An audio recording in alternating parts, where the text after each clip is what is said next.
Nearly 60,000 Texans are without power this morning. We have seen some increases in power outages this morning since we last spoke about 30 minutes ago.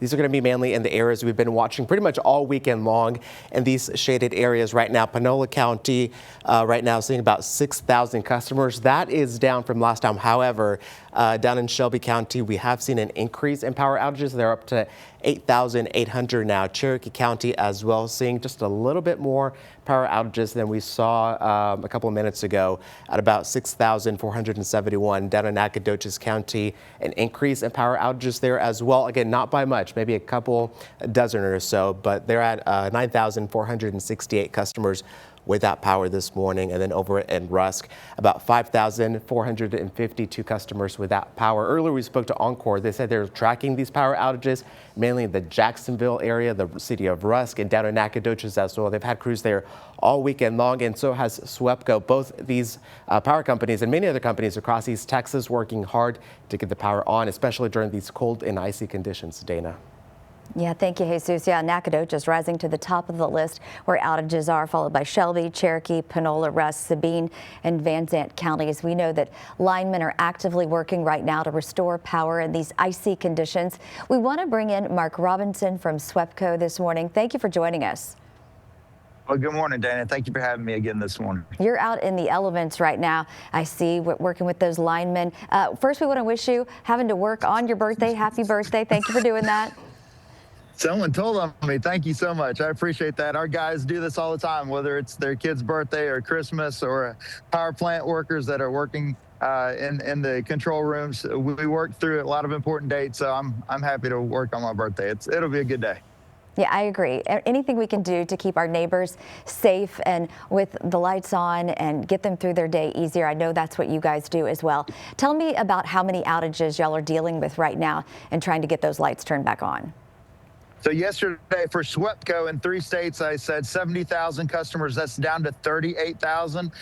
In East Texas, yesterday we started with 20,000, and today we're starting. We did it. Our guys and girls did a great job. We're down under 7,000.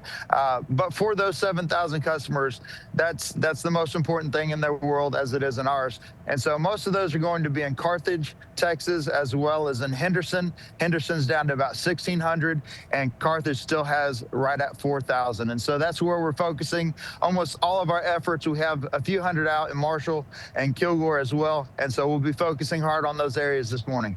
How does this weather complicate them trying to get the lights turned back on? We know it's dangerous to get to the location, but once they get there, how difficult is it to work when it feels like it's in the single digits out there?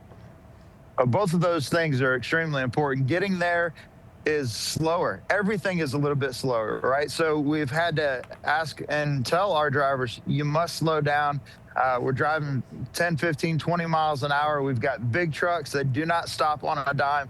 And so slow down. And then once you get there, having cleats on, having all of your equipment on, and making sure that, of course, you're going to be out in this all day, making sure that you're warming up and don't have any type of frostbite situations. It's extremely cold. Trees that are down don't act the same. Ice is a different footing. Everything is different in our world, and unfortunately, it just makes us go a little bit slower, but slow is safe. I know you guys prepare for moments like this all year round. We talked about over the weekend about just how dangerous it is whenever the ice clings to these power lines and trees. It makes it so heavy, and they just come down, even though it's stopped falling at this point.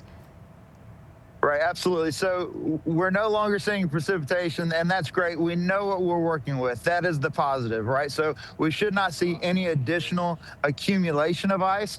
So we know what we're dealing with. They're able to break it off and use de-icer on specific needs. But yes, we prepare all year, every year. We do storm drills. We have ICS training. We have the equipment that we need.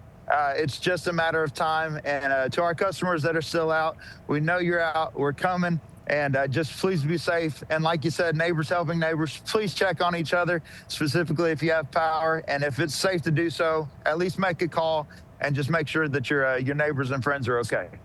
And I know some people think, hey, my neighbor probably to the left or right of me made the call and told the power company that it's out. But you still want those reports to come in so you know where you need to go. If everybody assumes that, then you don't go to the locations that you need to be at.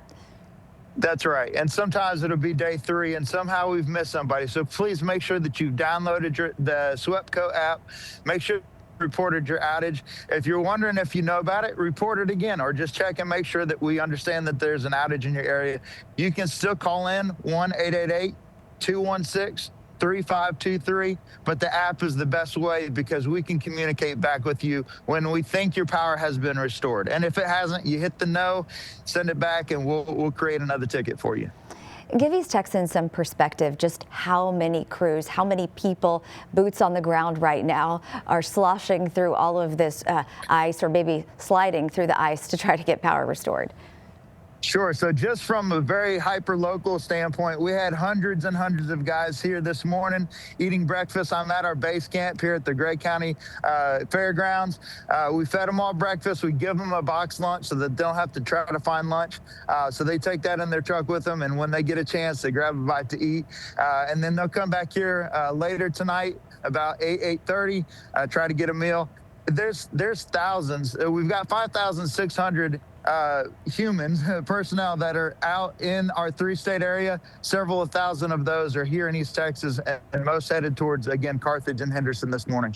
Last question that is, what's the best safety advice you can give anyone dealing with power outages right now? Absolutely. And you prompted me great yesterday. If there's a wire down, I know it's I think we're on day 4. Sorry, you get storm brain when you've been working 16 to 18-hour days. But if there's a wire down, sometimes there's an assumption, hey, it's safe. It's been down on the ground. No, we've seen those wires energized on the ground day 3, day 4, day 5. So please let us know if there's a wire down. We'll come check it out. We'll make it safe. Please don't touch. Please don't try to roll it up. Maintain at least 10 feet of separation from you and that wire.